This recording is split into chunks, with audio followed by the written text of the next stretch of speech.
I'm Baron, and I founded Vivid Cortex, and I wrote high-performance MySQL and some software, and solved some problems that had to do with measuring how systems work, and decided to found a company around that, specifically around the application and database interaction.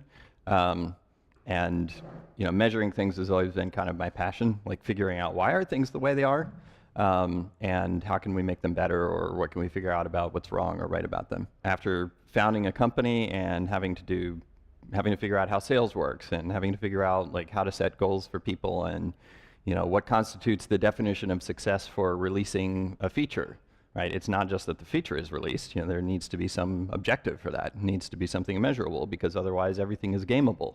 And and after seeing even how things that are very metrics driven, like sales commissions, can be totally gamed, everything is always like just another layer of peeling the onion, and let's get more specific. Let's make sure that these metrics are really the true things, that's our true north, that we really want to go after. Like, we don't want to go after, eyeballs or something like that, all these vanity metrics. So let's talk about, some of the things that I've measured, right or wrong. And so, disclaimer is that we are definitely a startup. We're definitely not mature and well-managed, not us.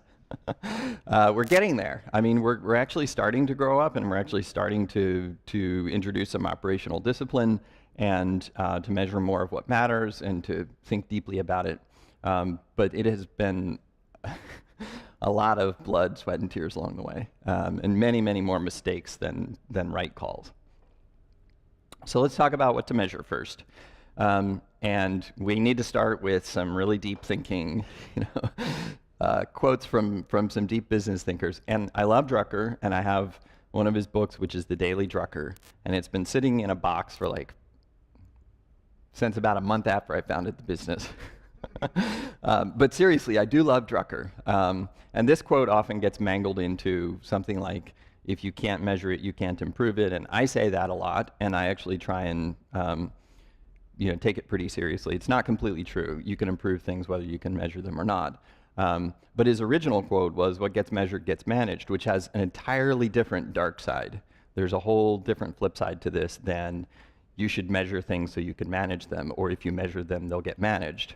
The reverse side of that is, if you measure things, measuring things creates all sorts of consequences, many of which may not be good.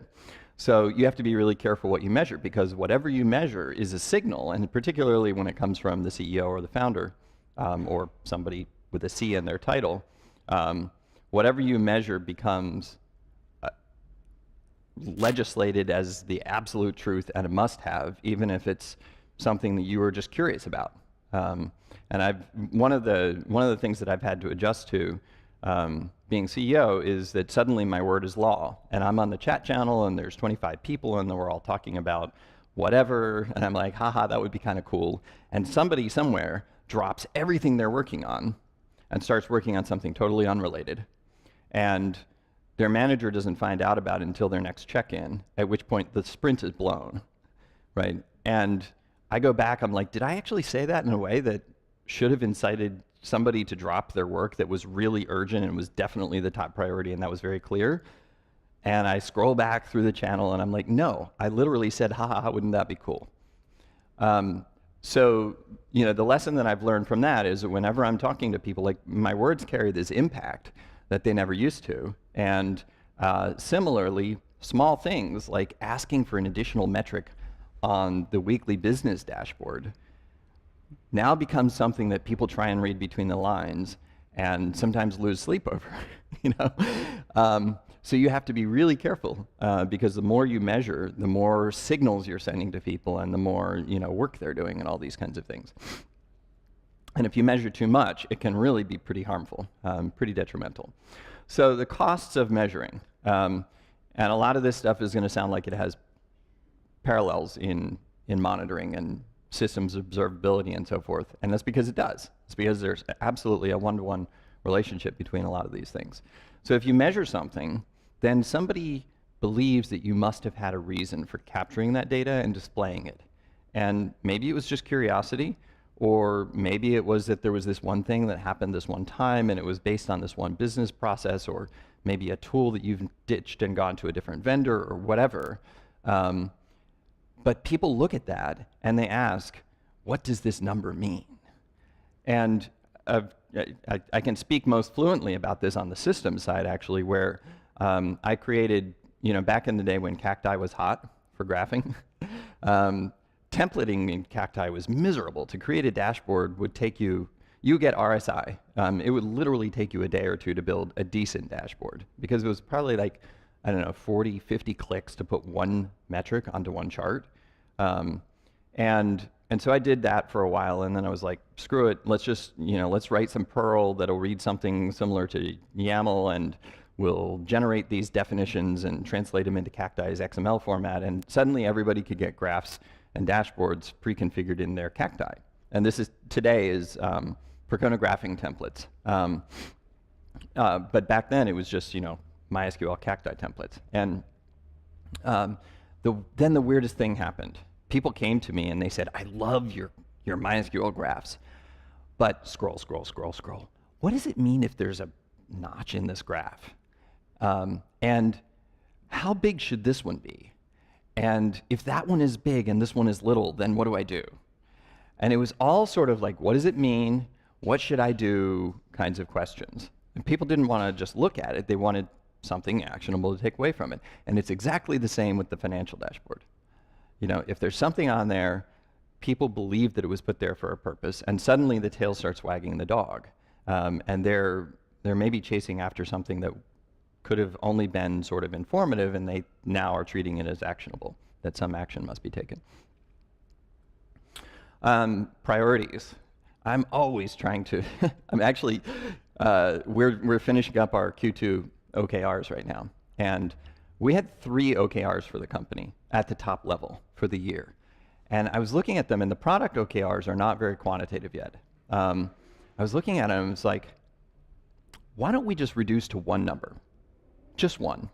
Can we go from 3 to 1? I mean, getting to 3 was in itself kind of moving mountains, because people want more.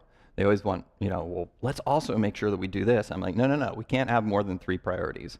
But I got us to 3, and then I said, why don't we just take the 3 down to 1? Just revenue, We don't need to worry about how much cash is in the bank. That was one of the other ones, because we've got a really clear financial plan and board oversight and all these kinds of things. We're not going to mess that up. Nobody is going to go somewhere, start pulling cash out of the bank and burning it in the streets or something like that. We're going to end the year with the cash that we need. And so we can get rid of that. That's just like a guardrail anyway. It's like get revenue, but not at all costs. We have to have cash in the bank. And then the other one was really kind of, what's the word I want? Not aspirational, because we're going to nail it, but inspirational, motivational. Take the lead in our target market. But not quantitative. It's really hard to say exactly what that looks like quantitatively. And I was like, well, if we take the lead in our target market, then the revenue results are going to go following. So why don't we just strip our 3 priorities down to 1, revenue, at the end of the year? And there was this huge pushback, and I was like, all right, we'll keep 3. But I'm always trying to get, the number of priorities lower. And if you start measuring stuff, you're signaling something about priorities, and those priorities can balloon. So, if you measure something that you shouldn't be, you're potentially confusing the troops. Also, if you're measuring things that are vanity metrics, then there's a very real possibility that people will draw false conclusions, make bad decisions, and do the wrong things. And again, I think we probably all have scars from doing this on the system side, where there was that one time when the metric went high, and it was because the thing just needed to be rebooted. Next time the metric went high, we rebooted the thing and fucked everything up, right? And the same thing can happen in in managing teams and in taking corrective actions, or how the talk track goes in the one-on-one with somebody who isn't on track to meet their targets, things like that. If you've got the wrong metrics, you're going to be only accidentally getting the right results if you get them. Gathering all this data is a lot of work. So we now have a very spreadsheet-happy finance team. They really, really love their spreadsheets, and they've got a killer set of dashboards that they crank out on a weekly basis, a monthly basis, and a quarterly basis, which are all drawing from the same amazing set of spreadsheets.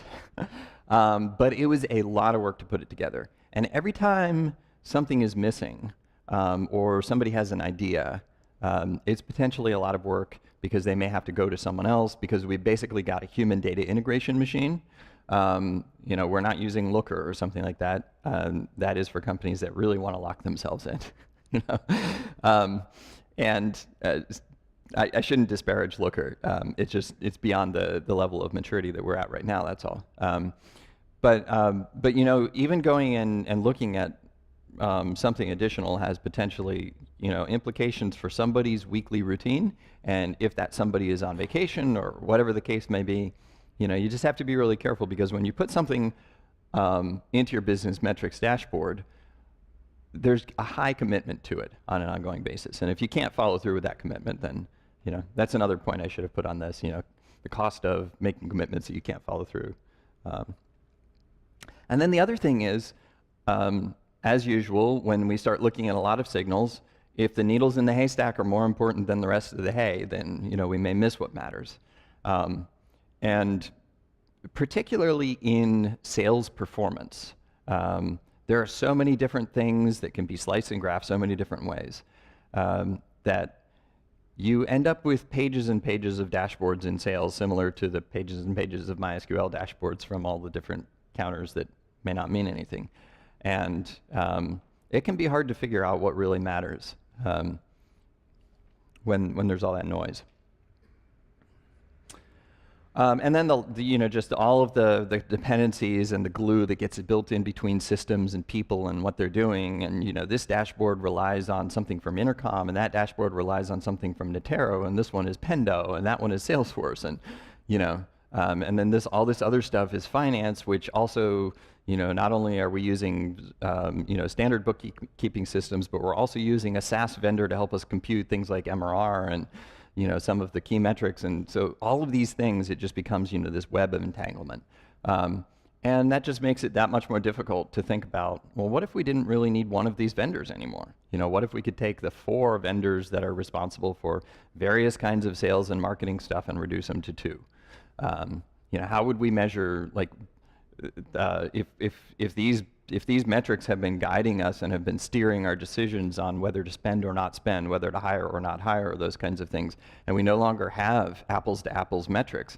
That was something that was a big problem for us last year. We were trying to figure out whether some things were providing ROI, and a whole bunch of the stuff had not been set up correctly with tracking, and so a lot of marketing spend, for example, we did not have any accurate way to know what was producing results in some of the programs.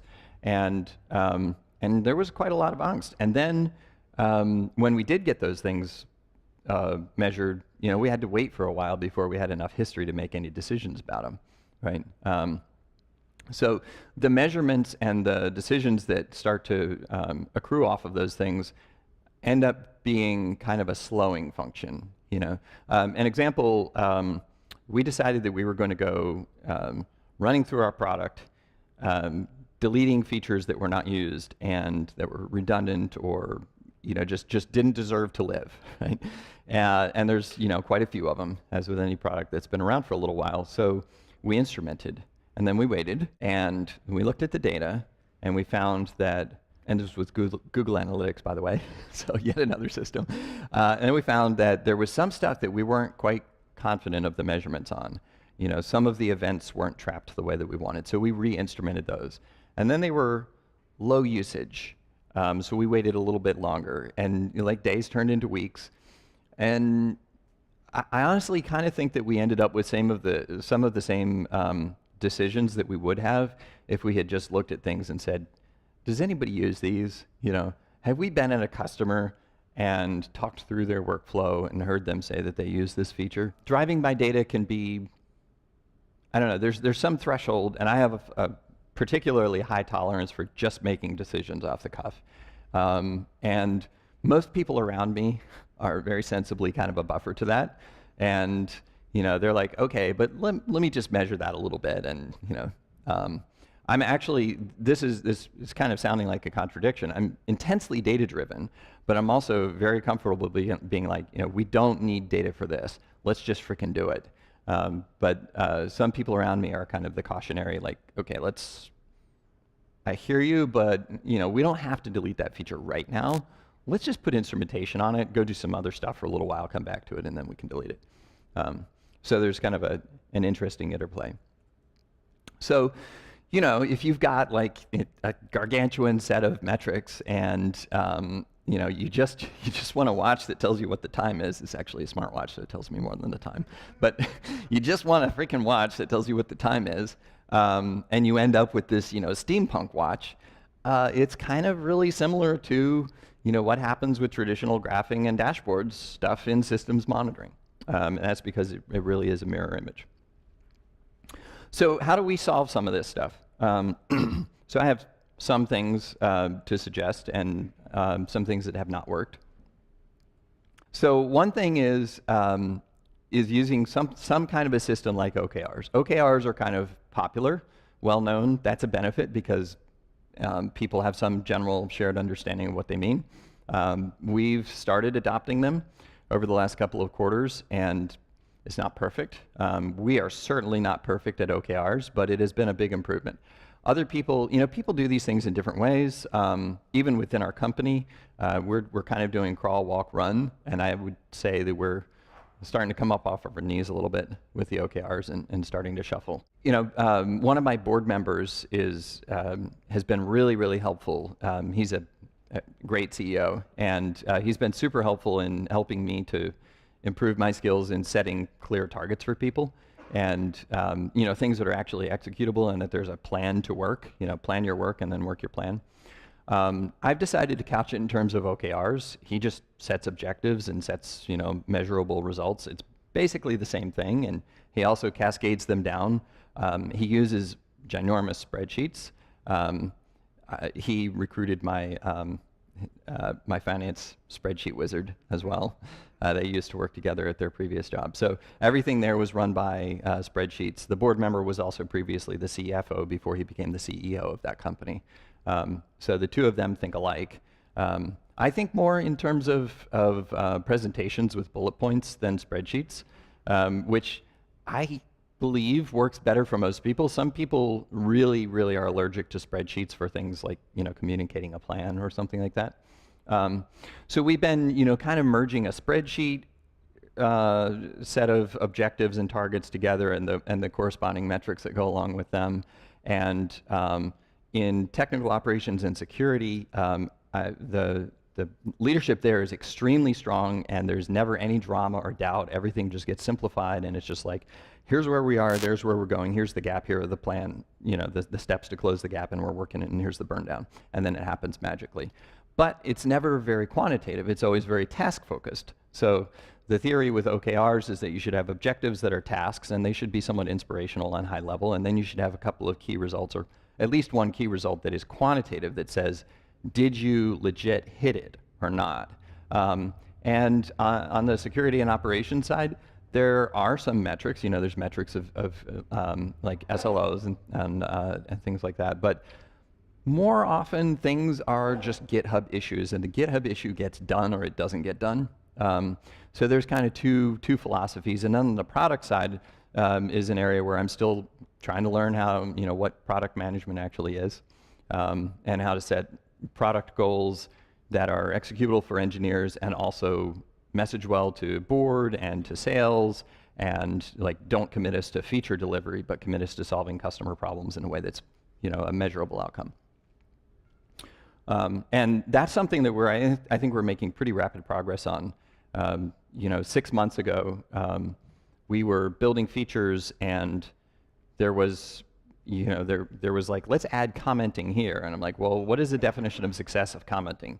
We have to say something like, within 2 months after release, 80% of our customers will have created at least one comment.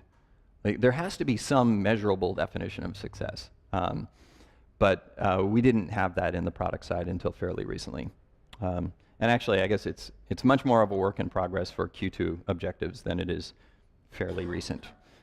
Fairly recent is like a week in the future. So how do we determine what matters? There needs to be just a handful of top-level objectives, and You can't have 5 priorities or 11 priorities, or some people say you can't have more than 1 priority. I don't know who that is, but I love him already. But I live with 3 priorities, and from those priorities spring the true metrics that really matter. And they may not be obvious, right? They should be simple, but it may be really hard to get to them. That is what I have found, is that boiling these things down into the right metrics that truly express that you are really achieving what you want is really hard. But it is tremendously clarifying, and then you end up with things that are indicators of whether you're heading the right direction or not. It's not a panacea, because some of those indicators may be very, very lagging, like revenue for whether you've hired the right salespeople, but at least you have accurate indicators. So there's another book that has really shaped my thinking, and for a long time it was not really on the business side. I wrote a blog post about this on my blog that does talk about some of the business impacts, and I'm going to talk more about that today. But Carey Millsap is the author of Optimizing Oracle Performance, which is hardcore performance optimization and queuing theory and things like that. And we started corresponding, and I asked, what's your favorite performance book? And he said, get the goal. You need to read the goal. And so I read it on a plane to Barcelona, and I was borrowing napkins from everybody around me because I didn't have anything else to take notes on. And I borrowed somebody's pen and borrowed a whole bunch of napkins, and I had napkins stuffed in the pages of the goal, and it was like, how the book kind of gets spread apart from napkins and notes and stuff. And it was just so relevant to everything, not just computers, but also like how I was running the consulting team, and what happened to the consulting team when we didn't have enough work and I went and did some sales work for a little while, and things like that. It has also just kind of, I have this mental model. It's a little bit hard to diagram. I've tried on a couple of slides further on to diagram a little bit how I think of things now, but I think of businesses and computers and stuff as systems with work or something going in one end and coming out the other end, and what happens in between is the really interesting part. And the goal gives a framework that is essentially a whole bunch of operations research and stuff like that, kind of restated, but it's wrapped up in a nice little fable about somebody who's worried about, losing his job, and along the way his marriage is in trouble and things like that, and maybe a tear gets wiped away every now and then, but it's really memorable because of that, and it has these principles that just never seem to stop applying to new things in my life. So so there's a couple of things. One of the key lessons from the goal, there's like a handful of things that all fit together really nicely, but one of them is, you're trying to, the character's job and the goal is to figure out what the goal of his business is, and he thinks that he's running a factory that makes widgets, and he's not. It's all different things. Yes, his factory is making widgets, but that's not really the goal of the business. And one of the ways that he improves operations on the factory floor and stops disappointing customers is by understanding that his factory is a system of throughput, of physical stuff throughput, and his job to optimize the business outcomes is to optimize the operational processes, which is to increase throughput and reduce inventory. In this case, it's very real physical inventory, but the definition of inventory, so actually all of these definitions are in dollars. Throughput is sales. Throughput is not widgets being shipped from the factory, it's sales. And inventory is something that you've paid for, and it's the amount of money that you paid for it that you haven't yet converted into sales. So it's an outlay of something good and valuable and precious to you that you have not yet reaped a return on that investment for.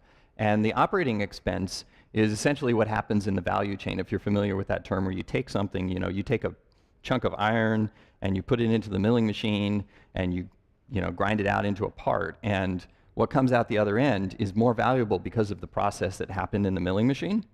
And the operating expense is the cost of running the milling machine, and it's the cost of baking the varnish on and all these kinds of things. So operating expense is essentially financial leakage out of the system. So what you're trying to do is make your system so that you can shove things in, get them out the other side as quickly as possible, because you don't want them lingering in there. While they linger, they're inventory, and you don't want leakage, financial leakage along the way. All that is to segue into the sales funnel, which is one of the most useless metaphors and diagrams, and you will see it everywhere. Right? And all of the books talk about optimizing the funnel and funnel stage conversion ratios and things, which none of this is wrong. It's just in a context that isn't very helpful. So don't look at the specific words on this diagram or anything. I just picked the prettiest diagram from a Google image search. But a couple of things are wrong with this. One is it is company-centric. The sales funnel always has stages like, it's a lead, it's a contact, it's an opportunity, it's a customer. Well, that is totally company-centric and not customer-centric. The buyers go through a buying journey, and the sales process should map to that. But so often the sales process becomes the thing that all eyes go on, and people forget totally about the customer's journey. The customer has to actually take some steps in their buying journey before they even become aware of you. And as they go through their buying journey, which may include things like getting budget or getting sign-off, should include getting budget and getting sign-off and all of these kinds of things. That's their journey, and your sales process should support that and map to that. But what happens with these sales funnel things, and actually the words on this diagram are buyer's journey and not the sales process, but when you have a sales funnel diagram with stages like lead, qualified, demo, trial, and all of those kinds of things, that is the sales team's buying process or selling process. And if you measure that, you're not measuring what really matters. You're completely turning your back on the external view, which is much, much more important. So to quote a dear friend of mine who's always inspired me, this kind of internal sort of thing is kind of like thinking about nines, and nines don't matter if the customers aren't happy, right? So it's the exact analog of focusing on CPU utilization instead of, are my customers actually having a good quality of service from my product? So the other thing is that it typically incentivizes the things that are easy to measure, like conversion ratios, and other things that are enormously important become completely forgotten about. And so people don't really think about things like funnel velocity. They think about things like leakage between stages, but they don't think about how long something has been in a stage and whether you've accrued this massive inventory, to use the goal of money, really, in a particular stage of the funnel or something like that. So this is what I think is a better diagram. This is a system of throughput. It's like containers, and water is pouring in one side or being pumped in one side, and it gets fuller depending on how fast things are coming in and how fast they're going out. When they go out, some of them go into the trash. That is, for example, in the funnel, in the sales funnel analogy, this would be people who do not convert. It's opportunity lost, right? Not going to take the next step, not going to become a customer, into the trash. That's the leakage. What remains is conversion, and you can have a conversion ratio. But all of the other interesting things never typically get measured in the sales funnel. And this diagram makes some of them visually obvious, although I haven't really marked them, or this diagram would be marked up pretty heavily. But there's the arrival rate. Sorry, I'm doing it reverse order. There's the arrival rate. And arrival is really important because that is your leading indicator, right? So the arrival rate, and then how much stuff is actually in a particular stage in a process. And I'm using the sales process here, but it can be many other types of things as well. How much stuff is accrued inside of there? And how long is it until it goes out the other side? And if it goes out, does it go successfully to the next stage, or does it drop off? So this maps exactly to how systems, computer performance works as well. So arrival rate, residence time is how long things stay within the holding tank. So residence time is typically what we think of as latency in computer systems. I click, it goes to the server, then it comes back, and when I get the response, that was my latency. Well, when it was in the server was the residence time. Concurrency. The number of requests to a server that are resident at a time concurrently is equivalent to the inventory that's built up inside of our little tank full of blue liquid here. The completion rate, that's throughput. And you don't see that until after the request has been serviced. So you need to measure both the arrival rate and the completion rate, the ingress and ingress and egress. The other thing is that if you work backwards from the end of, let's say, the sales funnel, and a customer is, an average customer deal is $10,000, and you calculate the percentages of conversion rates and closed, lost, and all of these kinds of things all the way back, what you end up with at the very top of the funnel is things like leads and contacts and opportunities and stuff. And each of those has a dollar value that is reduced by the probability of them making it all the way through. And if you calculate the sum total of those dollar values, you know how much money, the weighted amount of pipeline that there is in each stage. But much more importantly, if you think about how long it has been sitting there, this is the thing that people never really look at. I've had a whole bunch of leads in my nurture pool. Okay, what's the value of a lead? Oh, $4, estimated value by the time they convert. And how many leads do we have? 28,000.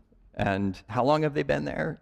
Holy cow, we've had how much, we've had how much money just sitting stagnant? That was inventory, right? It needed to be turned into throughput. Like, why is it in the nurture cycle? Can we give them a pass-fail kind of a question to say, do you want to move to the next step or not? Because that movement through the system is really, really important. You can apply this to other systems too, like finance. Like, if you're not good at collecting quickly, then you have cash lying around on somebody's table. You've provided service, you've paid your sales commissions, et cetera, et cetera, et cetera, and you haven't collected the check from the customer. And that's got a real cost. It feels like, oh, well, it's as good as in the bank, and it's going to get in the bank someday, and someday is just as good as now, but that is not true. Cash up front, if you read Tom Tunga's blog, he's at Redpoint Capital, he's got a whole bunch of blog posts about essentially fundraising, the need to fundraise more quickly because of things like slow collections and stuff. And if you fundraise a couple of months earlier, you get a couple of months less valuation, and you dilute yourself more, and this stuff has real consequences. The other thing that these metrics are useful for is not just sort of like looking at the business as a system and going, how can we optimize the system, but looking at the individual actors in the system and saying, how can I figure out how to improve the performance of some part in the system, like a part being a sales rep in this example.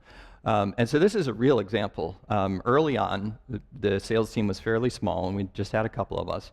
And we standardized around things and made them really simple, and used a small set of tools. And we were able to get a lot of really good data about sales performance because of that. And sales performance, salespeople feel a little bit differently about this now than they used to. But it used to be like, I'm just going to put data into Salesforce because my boss wants to know what I'm doing. I've really got my pipeline in my head. But these days, I think the philosophy around it is a little bit different. That data-driven coaching is extremely helpful. And so we had, early on, there was me and the first sales rep, and we got off and running, and then we decided to bring 2 more in. And one of them was doing a lot better than the other. And we were able to sit down the other one and go, just walk through everything in their sales process. Like, so are you doing enough activities? Yep. Alice and Bob are doing exactly the same amount of activities, but Bob's not making his numbers. So let's look at the quality of the activities. Who are you actually prospecting to? Which kinds of conversations? Are they moving? Like, are you holding hope for a deal that's almost at the finish line, but it's stopped? It doesn't matter how far it is. It matters if it's moving. Right? These are the kinds of conversations that you can have with people, and we were able to say, look, your email conversion rate, you're getting people in the door, but they're not moving on to the next step. And why is that? Well, you're getting the wrong people in the door when we looked at it. So we were able to dig into it and go, you're prospecting to the wrong people. Like, you're getting people in that are happy to talk to you, but they're not going to buy. You got to stop that. So, without the data, we would have been just totally lost. everything would have been subjective. You know, yeah, I'm doing all my prospects. Look how many calls I had. Look at my calendar. It's full of demos. We wouldn't have been able to diagnose that without the data. So the foundation of all of this, to tie this back to honeycomb-esque themes, the foundation of all of this is ultimately event data about everything. So to continue using the Salesforce example, we've got a record in Salesforce of any change to anything. And Salesforce just doesn't throw anything away. Like, you know, Salesforce is this system of records, and if you change a field, there is a delta field that goes into a delta record set somewhere, and it has the before and after and the timestamp, and all of these things are linkable together. So you can do all of this, you know, but without that, you wouldn't be able to. And it's actually, if you're familiar with the honeycomb philosophy, this kind of data is actually even a lot richer than the type of event data that you might be thinking about with honeycomb, a lot of which is sort of aggregates of many types of events kind of accumulated into one really wide thing. In Salesforce, those things wouldn't be aggregated into a really wide event. They would have all of their original gnarly graph kind of relationships with each other. Makes it hard as hell to to actually write queries, reports against, but the data is there. And it's super, super rich. There's every dimension, every bit of data. You know, you can answer any question if you can figure out how to. And then the last thing, to bring in another honeycomb kind of a theme, is that sampling is sometimes appropriate. You know, honeycomb itself is built on a lot of sampling. I'm not working for honeycomb, I promise. But that's not always appropriate for everything. You know, it's certainly not appropriate for balancing the checking account.